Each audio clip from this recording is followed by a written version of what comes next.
Hello friends, स्वागत करते हैं ईबीएस समाधान के एक और लेक्चर में आप सभी का। और जो हमारा चल रहा था सेमेस्टर थर्ड सेमेस्टर की बात करेंगे, पेपर फर्स्ट। और पेपर फर्स्ट की हमारी यूनिट नंबर 1 चल रही थी, थर्मोडायनेमिक्स। आज हम जो बात करने वाले हैं, बात करेंगे जूल के नियम की।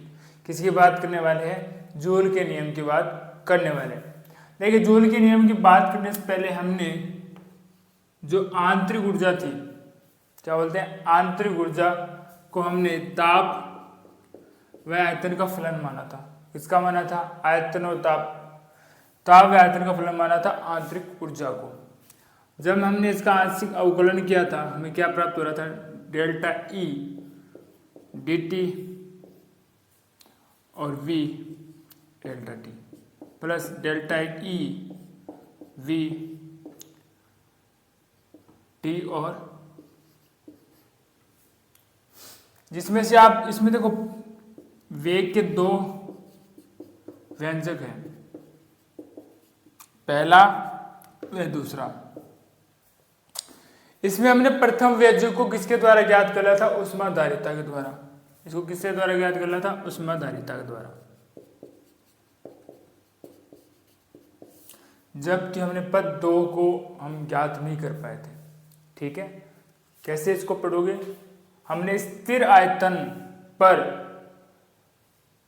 ताप के साथ आंतरिक ऊर्जा में परिवर्तन की दर को ज्ञात कर लिया था ऊष्माधारिता के द्वारा, जबकि हमने स्थिर ताप पर आयतन का परिवर्तन आंतरिक ऊर्जा के सापेक्ष ज्ञात नहीं कर पाए थे। इसे किसके द्वारा ज्ञात किया जाता है? इसको जूल के नियम के द्वारा। किसके द्वारा?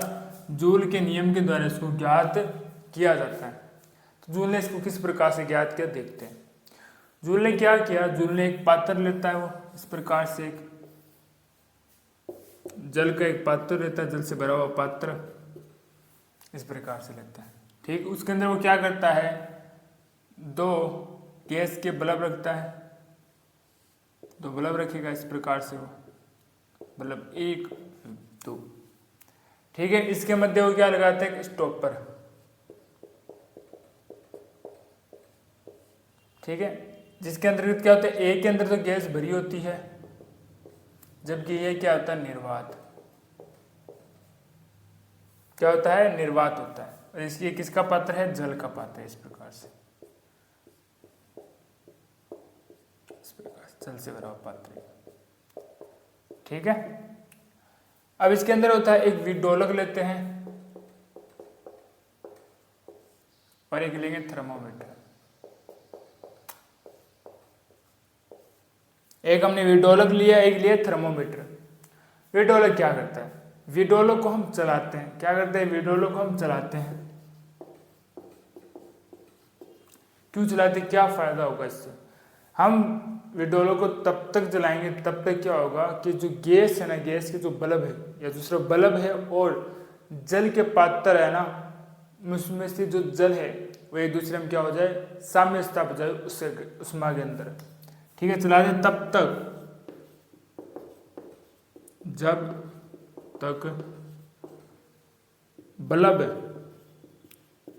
वे पात्र साम्य स्थापित ना हो जाए।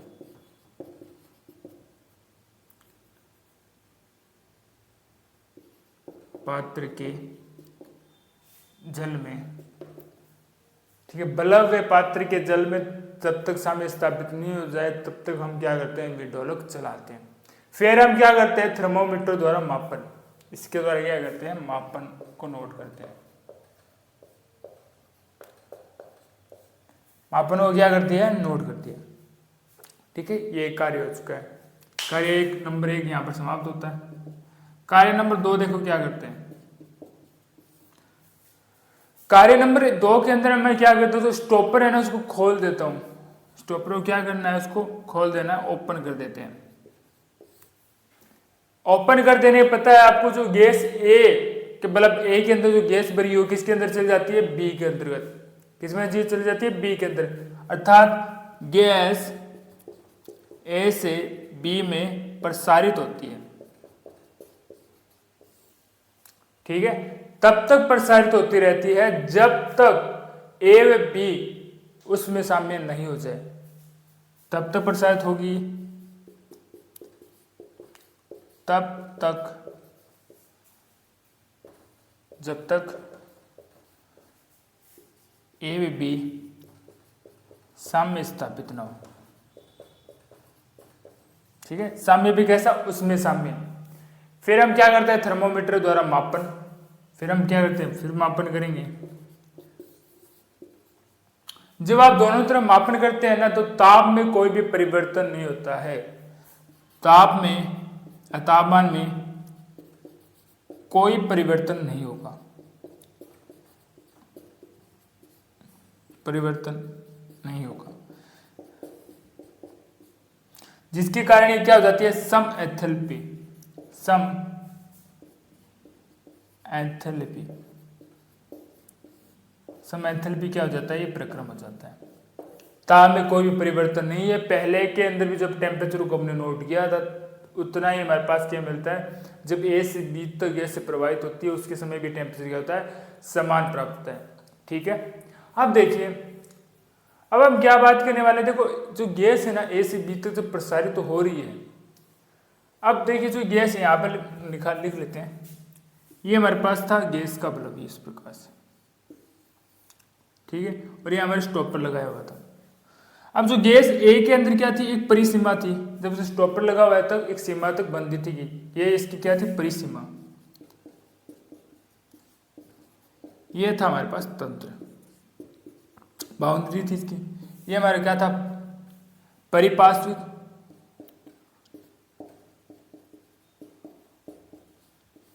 सराउंडिंग था।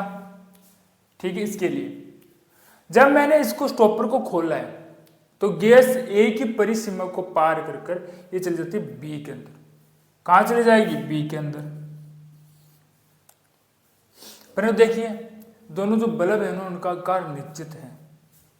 गैस क्या होती है, निश्चित आकार में, निश्चित आकार के पात्र में, जिसमें क्या तो बाह्य बल नहीं लग रहा है। क्या नहीं लग रहा है, बाह्य बल या किसी बल या दाब नहीं लग रहा है, अर्थात पीओपी क्या है यहाँ पर, 0। ठीक है, इसका निश्चित आकार है, निश्चित आकार के अंदर ही गैस क्या हो रही है, प्रवाहित हो रही है, जिसके द्वारा कोई भी दाब नहीं लग रहा है। ठीक है, अगर कहीं पर दाब नहीं लग रहा है तो वहां पर क्या होगा, गैस को प्रसारित करने के लिए कार्य भी नहीं करना होगा, कार्य नहीं करना होगा, अर्थात W इक्वल टू क्या हो जाता है, 0। क्या हो जाता है, W इक्वल टू 0 हो जाता है। जब मैं उष्मा गति का प्रथम नियम करता हूं ना, उसके अंदर क्या होता है आपको पता होगा, E Q equal to W था। जब W 0 हो चुका है तो यहाँ पे क्या हो जाता है, आंतरिक ऊर्जा किसके बराबर हो जाती है, उष्मा के द्वारा। ठीक है, जो उष्मा उसके द्वारा इक्वल हो जाती है आंतरिक ऊर्जा। ठीक है, अब निम्न प्रक्रम के अंदर W 0 है, P 0 है। ठीक है, अगर हम आंतरिक ताप भी क्या स्थिर है, टेम्परेचर भी देखिए बदल नहीं रहा है, ताप भी स्थिर है, तो डेल्टा T भी क्या हो जाता है, 0, और E भी क्या हो जाता है, 0। कार्य 0 है, दाब 0 है, इसके अंदर ताप भी 0 है क्योंकि स्थिर ताप की बात कर रहे हो, और आंतरिक ऊर्जा भी क्या है इसके अंदर 0 है। जब समीकरण नंबर 1 लिख लीजिए इसको। ठीक है, समीकरण नंबर जब 1 लिखते हैं तो सबकी वैल्यू पुट कर दीजिए। वैल्यू जब पुट करोगे इसके बाद 0 आ जाता है वैल्यू। ठीक है, और इसके अंदर आप डेल्टा T का अगर 0 रखोगे तो पूरा पद ये 0 हो जाता है। बचता क्या, delta E, delta V, T और dV, अर्थात delta E, delta V, T और डेल्टा P इक्वल टू 0। अर्थात इसको किस प्रकार से लिखोगे, जब स्थिर ताप पर क्या होगा, जब स्थिर ताप पर आयतन में परिवर्तन, आंतरिक ऊर्जा सापेक्ष आयतन में जो परिवर्तन होता है वो क्या होता है, शून्य। क्या हो जाता है, शून्य होता है। अर्थात गैस को प्रसारित होने के लिए हमारे परिपार्श्विक द्वारा कोई कार्य नहीं होता है, अर्थात जो हमारे पास हम बात करें तो आयतन पर यह आश्रित फलन नहीं है, स्थिर आयतन है, आयतन पर आश्रित फलन नहीं है, केवल किस पर निर्भर कर रहा होता है, ताप पर निर्भर कर रहा होता है। इस कारण से जो आंतरिक ऊर्जा है वो किसका फलन हो जाता है, केवल ताप का फलन होता है। किसका फलन होता है, केवल ताप का फलन होता है। कौन बताता है, ये जूल बताता है। इस कारण से इसको नियम किसका नियम कहते हैं, हम जूल का नियम कहते हैं। ठीक है, जिसके कारण क्या हो जाता है, केवल आंतरिक ऊर्जा ताप का फलन होता है, आयतन का फलन नहीं होता है। क्यों नहीं होता है, क्योंकि यह आयतन पर अनाश्रित है, आयतन पर निर्भर नहीं कर रहा है, क्योंकि यह आयतन पर निर्भर नहीं करता है। किस पर निर्भर नहीं करता है, आयतन पर निर्भर नहीं करता है। नियम क्या होता है, देखिए अगर लिखे जूल का नियम,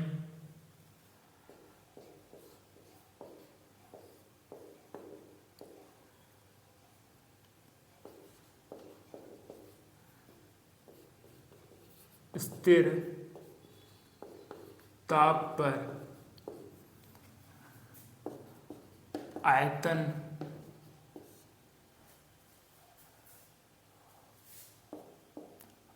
में ऊर्जा के सापेक्ष परिवर्तन शून्य होगा, अर्थात आयतन पर निर्भर नहीं करेगा, केवल ताप का फलन होगा। इसको हम इस प्रकार से लिख सकते हैं ई, क्योंकि ताप का फलन है। ठीक है, अब देखिए जो हम जूल के नियम की बात करते हैं ना, केवल ये आदर्श गैसों के लिए सटीक बैठता है, पर जब हम वास्तविक गैसों की जब बात करते हैं उनके लिए सटीक नहीं बैठता है। क्यों नहीं बैठता, रीजन ये है कि उनके लिए मान होते हैं वो धनात्मक मान होते हैं और बहुत कम मान प्राप्त हो रहे थे, धनात्मक होंगे और बहुत कम मान इनके लिए प्राप्त होते हैं। ठीक है, हम लिख लेते हैं आदर्श गैसों के लिए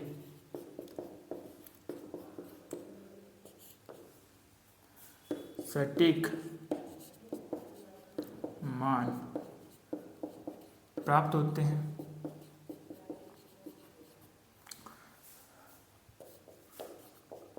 वास्तविक गैसों के लिए मान धनात्मक वे कम प्राप्त होते हैं। ठीक है, अब देखिए जब हम बात करते हैं ना गैस वे हम द्रव की लिक्विड की जब बात करते हैं ना, जब इसके अंदर हम आयतन में जब परिवर्तन करोगे ना, क्या करते हैं आयतन में परिवर्तन करोगे, उसके लिए दाब क्या होता है, बहुत अधिक लग रहा होता है। क्या लग रहा होता है, दाब उसके लिए अधिक लगता है जब हम किसी की बात करते हैं, गैस व द्रवों की आप बात करते हो। ठीक है, इसको लिख लेते हैं, द्रव व गैसों के आयतन परिवर्तन पर दाब अधिक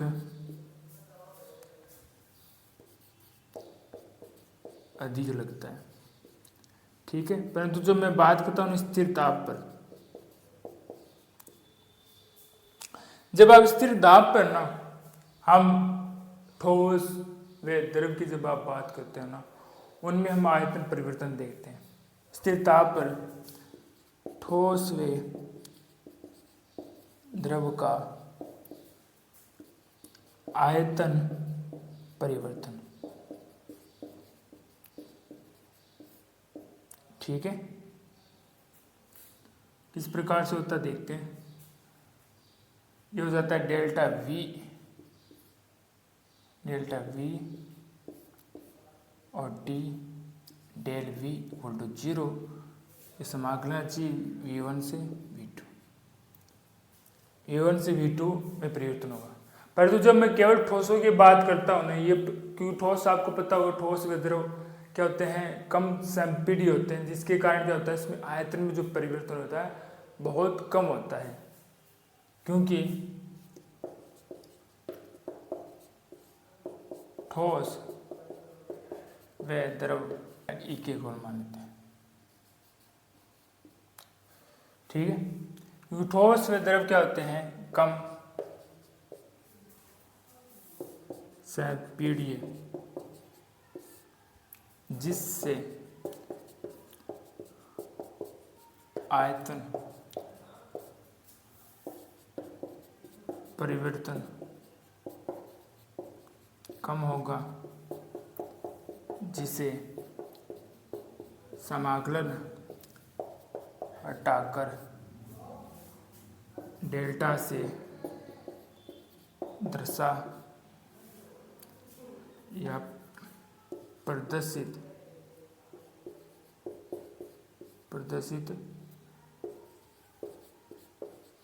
कर देते हैं। इसे आप क्या करोगे, समाकलन हटाकर हम डेल्टा के द्वारा इसको प्रदर्शित करते हैं। किस प्रकार से लिखेंगे,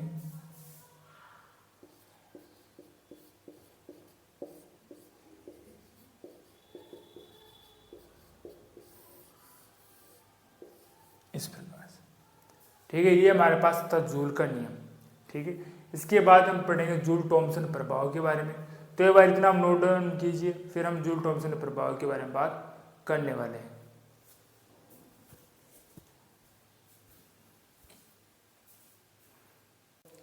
अब देखिए, हम जो बात करने वाले हैं, बात करेंगे जूल थॉमसन प्रभाव की। जूल थॉमसन प्रभाव क्या होता है।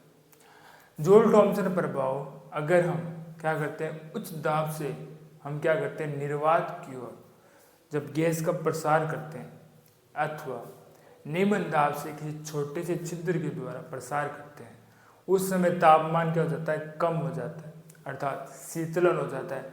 इस प्रभाव को हम क्या कहते हैं, जूल थॉमसन प्रभाव कहते हैं। ठीक है, देखिए, जब उच्च दाब से निर्वात की ओर प्रसार कराया जाए या निम्न दाब से छोटे छिद्र के द्वारा, तब ताप कम या शीतलन हो जाता है। इसी को हम क्या कहते हैं, जूल थॉमसन प्रभाव कहते हैं।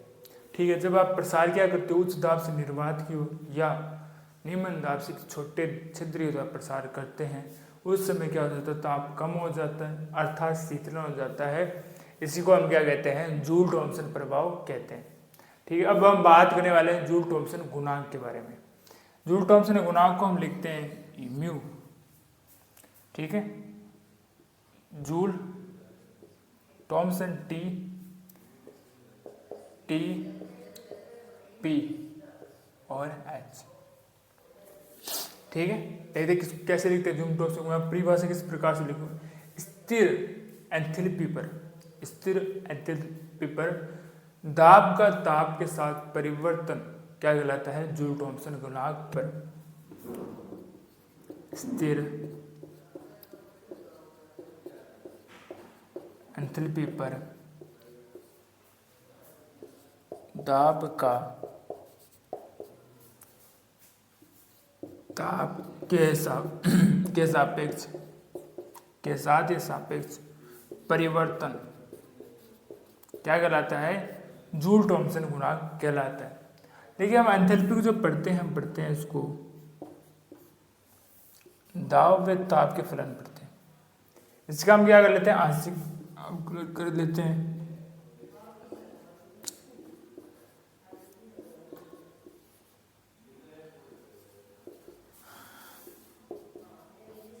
इस प्रकार से, ठीक है। अब देखिए जब हम इसकी बात करते हैं ना एंथैल्पी की, स्थिर दाब की, इसमें आता है हमारे पास सीपी आता है। सीपी क्या होता है आपको पता होगा, डेल्टा क्यू बराबर डेल्टा टी, ठीक है, स्थिर दाब पर। और जहाँ हमने क्यू की जगह क्या रखा था, एच रखा था, तो हमारे पास क्या आता है सीपी बराबर हमारे पास आ रहा था एच अपॉन डेल्टा पी, ठीक है। इसको समीकरण नंबर नाम दे दीजिए 1, ठीक है, इसको दे दीजिए 2। समीकरण 1 व 2 से देख लेते हैं।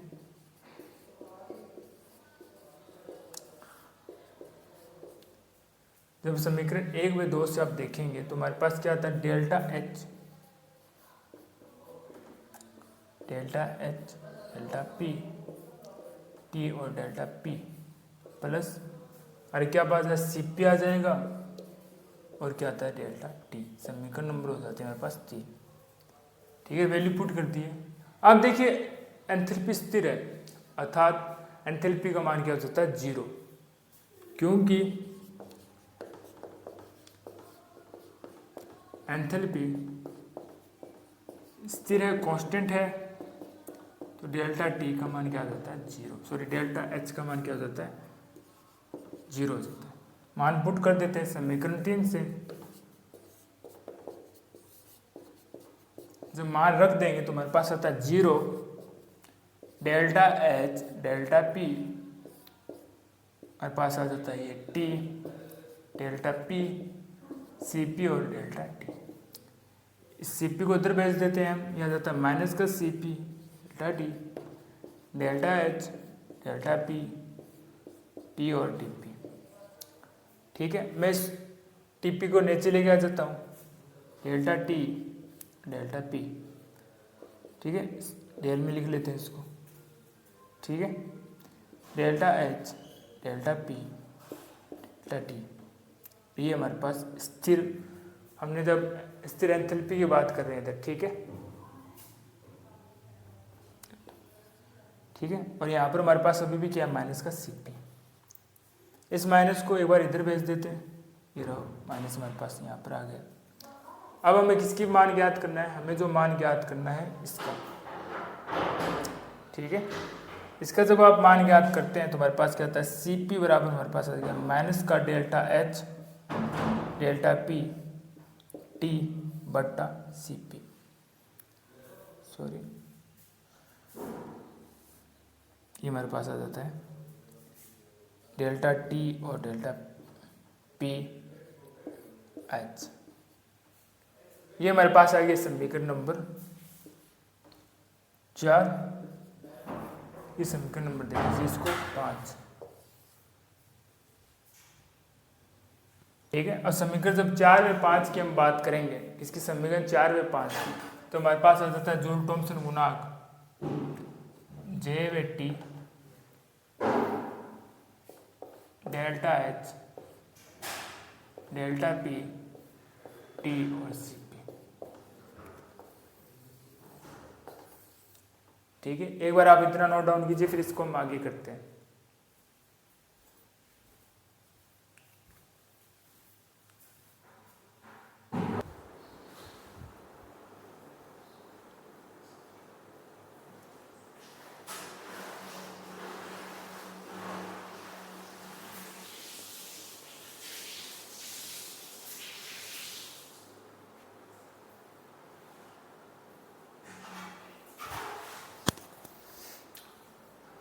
अब देखिए इसको थोड़ा और आगे हल करते हैं।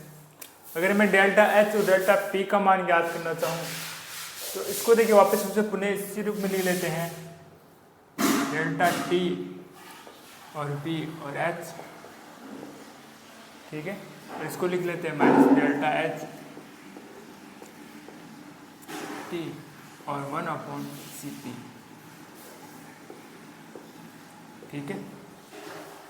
अब देखिए इसमें जो परिवर्तन होता है ना, परिवर्तन वो होता है बहुत कम, इसलिए इसको किस रूप में लिख लेते हैं बार के लिए, इसको delta T delta P into C P इधर आ जाएगा minus delta H delta P.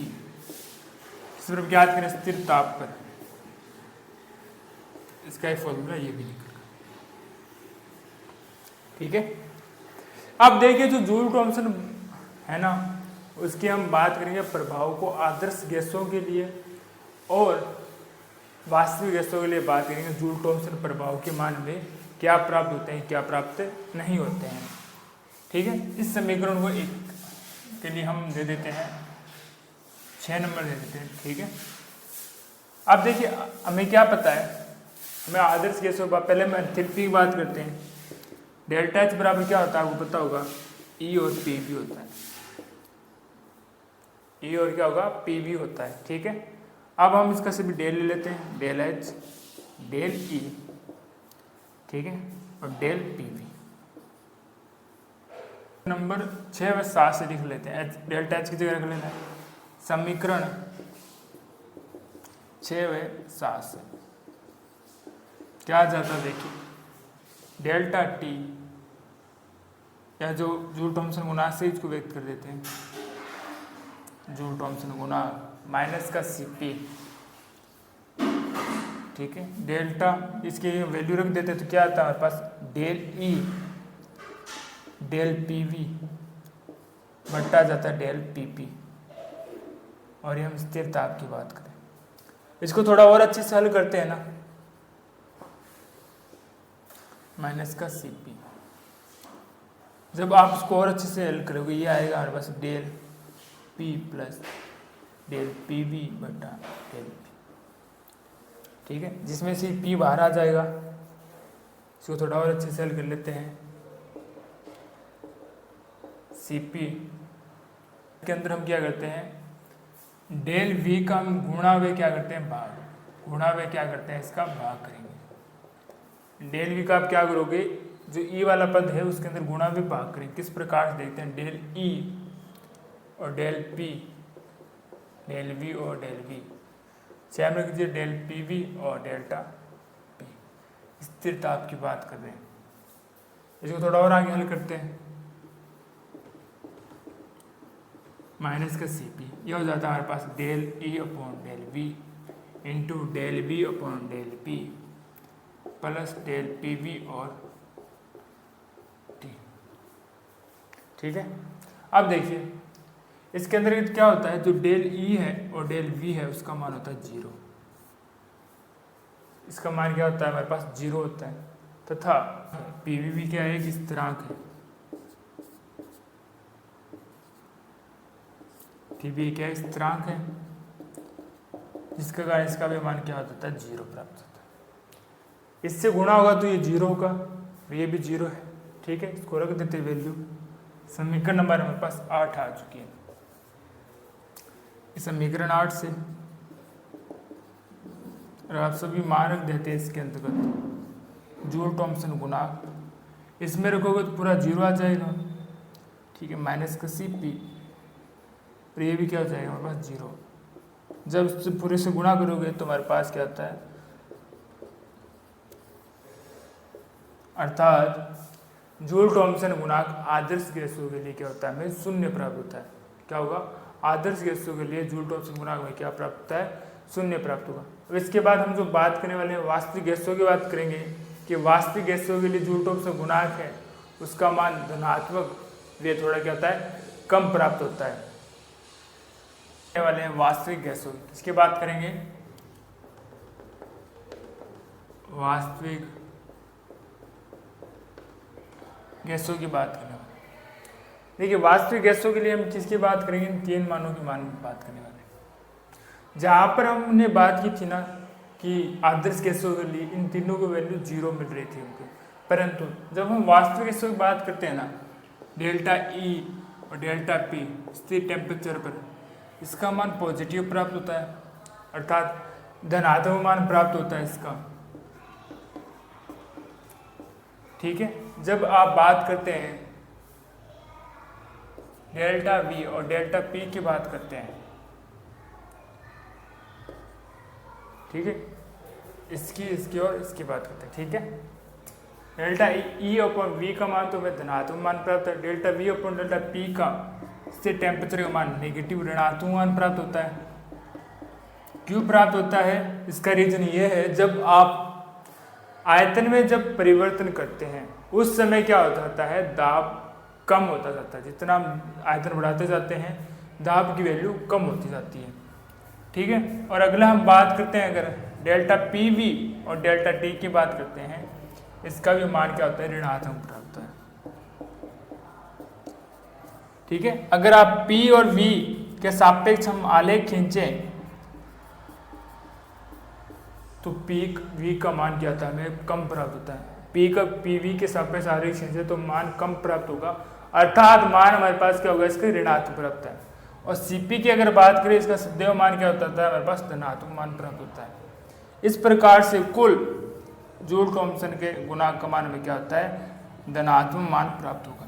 इससे क्या होगा, कुल हमारा जूल थॉमसन गुणांक है उसके लिए हमें मान क्या होगा, धनात्मक मान प्राप्त होने वाला है। अगर निम्न परिस्थितियों के लिए, सामान्य परिस्थितियां होती है ना, सामान्य दाब व ताप के लिए परिस्थितियों के लिए, तो जूल थॉमसन गुणांक का मान क्या होगा, हमारे पास वास्तविक गैसों के लिए धनात्मक मान होगा। अगर इन्हीं परिस्थितियों के लिए डेल्टा पी का मान हमें क्या प्राप्त हो, ऋणात्मक, डेल्टा पी का मान क्या हो, ऋणात्मक प्राप्त हो रहा है, तो वहां पर ताप में कमी आती है, अर्थात शीतलन होगा और हमें जूल थॉमसन प्रभाव दर्शाएगा। क्या होगा, ताप में कमी, शीतलन, पर हमें क्या दर्शाता है, वो जूल थॉमसन प्रभाव। क्या दर्शाता है, जूल थॉमसन प्रभाव, और दर्शाता है हमारे पास जूल थॉमसन प्रभाव दर्शाता है। आने वाले लेक्चर के अंदर हम जूल थॉमसन जो गुणांक है उसकी व्यंजक की बात करेंगे, किस प्रकार से उसका व्यंजक समीकरण द्वारा उसका निर्माण करते हैं। तो आशा करते हैं आज का लेक्चर आपको कुछ समझ में आया होगा। फिर भी मन के अंदर कोई डाउट्स है तो कमेंट लिख दीजिएगा, आने वाली क्लास के अंदर उसका जरूर सोल्यूशन दिया जाएगा। लगातार पढ़ते रहिए और रिविजन करते रहिए। मिलते हैं आपको एक और लेक्चर में, तब तक के लिए धन्यवाद।